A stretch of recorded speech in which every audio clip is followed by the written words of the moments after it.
আপনি যদি গুগলে সার্চ দেন বা ওই জিমিনিতেও যদি সার্চ দেন, তাহলে মনে হয় না যে বাংলাদেশের মতো নেতা আপনি পৃথিবীর কোথাও খুঁজে পাবেন। এটা আমি নিশ্চিত। আপনি সার্চ দিয়ে দেখেন যে নেতার দেশ। এই বলে সার্চ দিলে আমার মনে হয় সবচাইতে বেশি আসবে বাংলাদেশে। তো বাংলাদেশের নেতা এত কেন? মানে হঠাৎ করে এই বড়লোক হওয়ার ২ টা উপায় বাংলাদেশে। একটা হলো বাংলাদেশের রাজনীতির সাথে জড়িত হওয়া, আর না হলে সুদের ব্যবসা করা। এই ২ টা যদি আপনি করতে পারেন তাহলে আপনি এস্টাবলিশ। তার মানে আপনার পিছন ফিরে আর তাকানো লাগবে না। মনে করেন আপনি সুদের ব্যবসা করবেন, রাতারাতি আপনার টাকা ফুলে টাকা আরও মানে যা আছে তার সাথে ৪-৫ গুণ বেড়ে যাবে। আর যদি আপনি রাজনীতিতে একবার নামতে পারেন তাহলেও মনে করেন আপনার অভাব নাই।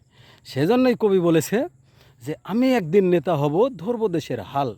হাজার বস্তা করব চুরি, চাল গম আর ডাল।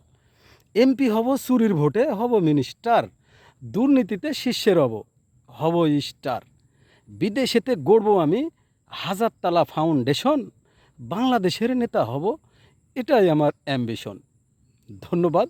ভিডিওটি ভালো লাগলে অবশ্যই লাইক, শেয়ার, কমেন্ট করে দিবেন। আর যদি ভালো না লাগে তবে একটা ডিসলাইক করে দিবেন। আর যদি কোনো পরামর্শ থাকে তাহলে কমেন্ট করে জানাবেন।